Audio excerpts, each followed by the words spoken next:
अब UGC net की परीक्षा भी विवादों के घेरे में है। केंद्र सरकार ने 18 जून को हुई यूजीसी नेट की परीक्षा को रद्द कर दिया है। यह परीक्षा 2 शिफ्ट में ओएमआर यानी पेन एंड पेपर मोड में आयोजित की गई थी। 19 जून को यूजीसी को गृह मंत्रालय के Indian cyber crime coordination centre से परीक्षा में कुछ गड़बड़ी के इनपुट्स मिले थे। इसके बाद शिक्षा मंत्रालय ने परीक्षा में पारदर्शिता सुनिश्चित करने के लिए इसे रद्द करने का आदेश दे दिया है।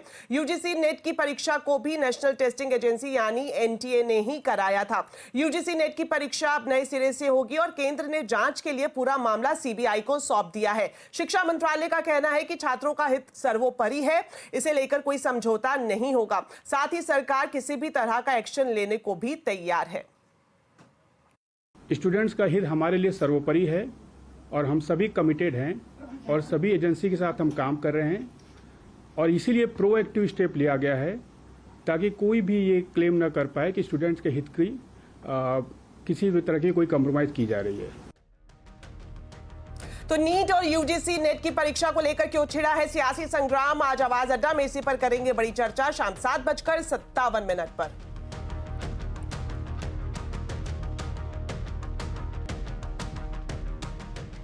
चलिए बिहार से एक और बड़ी खबर आपको बताते हैं। बिहार में नौकरी और शिक्षा में 65% आरक्षण पर नीतीश सरकार को पटना हाईकोर्ट से बड़ा झटका लगा है। पटना हाईकोर्ट ने आरक्षण की सीमा बढ़ाने को गैर संवैधानिक बताते हुए इस पर रोक लगा दी है। बिहार विधानमंडल ने नवंबर 2023 में बिहार पद और सेवाओं में रिक्तियों का आरक्षण अधिनियम 1991 में संशोधन कर आरक्षण कोटे को बढ़ाकर 65% कर दिया था। इसके खिलाफ कई लोगों ने कोर्ट में याचिका दायर की थी। कोर्ट ने सुनवाई कर फैसला 11 मार्च को सुरक्षित रख लिया था और आज पटना हाईकोर्ट ने यह फैसला सुनाया है।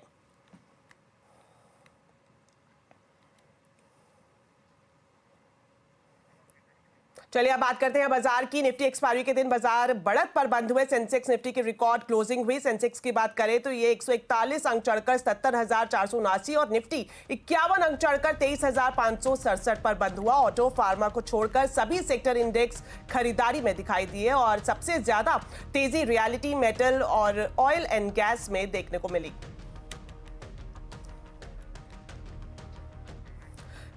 आज फाइनेंशियल सेक्टर के लीडर्स ने वित्त मंत्री के साथ प्री बजट मीटिंग की है। सूत्रों से मिल रही जानकारी के मुताबिक इसमें रिटेल निवेशकों को एफएनओ के उतार चढ़ाव से बचाने के लिए बड़े एफएनओ ट्रेड्स पर एसटीटी बढ़ाने की मांग की गई है। तो इस बड़ी खबर पर सीधा जुड़ते हैं हमारे senior economic policy editor Lakshman Roy से। तो लक्ष्मण जी बताएं क्या है पूरी खबर?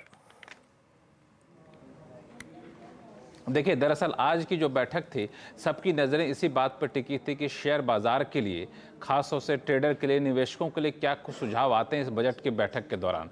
इसमें सबसे महत्वपूर्ण सुझाव 3 आए हैं।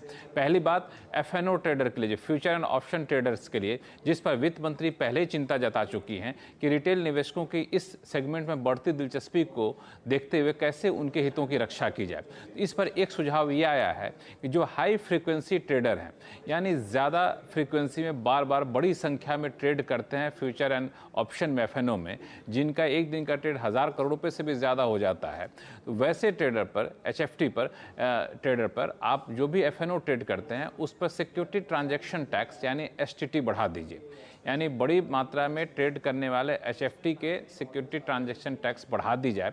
अब इससे पूछें कि रिटेल निवेशकों को क्या फ़ायदा होगा, तो यहाँ पर जिन्होंने सुझाव दिया उनका कहना ये था कि अगर एचएफटी के ट्रेडर के ऊपर एसटीटी बढ़ा दिया जाएगा तो हाई फ्रीक्वेंसी ट्रेडर अपना कारोबार थोड़ा सा कम कर देंगे, उनका मुनाफा कम होगा। जब वो अपना कारोबार कम करेंगे, उनका मुनाफा कम होगा, जाहिर तौर पर रिटेल निवेशकों का नुकसान कम होगा, क्योंकि रिटेल निवेशकों का नुकसान ही उनका मुनाफा होता है। तो ये एक दलील दी गई है। दूसरा महत्वपूर्ण सुझाव ये आया कि सेफ हार्बर रूल, यानी जो टैक्स पेयर्स होते हैं वो अपने प्रॉपर्टी के ट्रांसफ़र के ऊपर जो टैक्स चुकाते हैं उससे जुड़े हुए जो नियम है उसको आसान किया जाए। 2015 में नियम को बदला गया था, उसके बाद कोई भी भारत में कोई भी जो बड़े निवेशक हैं वो पैसे के लेन देन नहीं करते, इस वजह से इसको आसान किया जाए। तीसरा सुझाव ये दिया गया कि म्यूचुअल फंड में या इक्विटी कल्चर में लोगों को ज़्यादा से ज़्यादा भागीदारी बढ़ाई जाए। इसके लिए जन निवेश नाम से एक खास अभियान शुरू किया जाए ताकि ज़्यादा से ज़्यादा लोग म्यूचुअल फंड या इस तरह के इंस्ट्रूमेंट में पैसा अपना लगाएं और फाइनेंशियल इंक्लूजन से जुड़े। ये सिर्फ सुझाव है। बता दूं कि अंतिम फैसला तो जब वित्त मंत्री बजट भाषण पढ़ेंगे तो उनके पार्ट 2 जो भाषण का जो होगा उसमें देखने को मिलेगा ये सुझावों पर कितना वित्त मंत्री ने अमल किया है।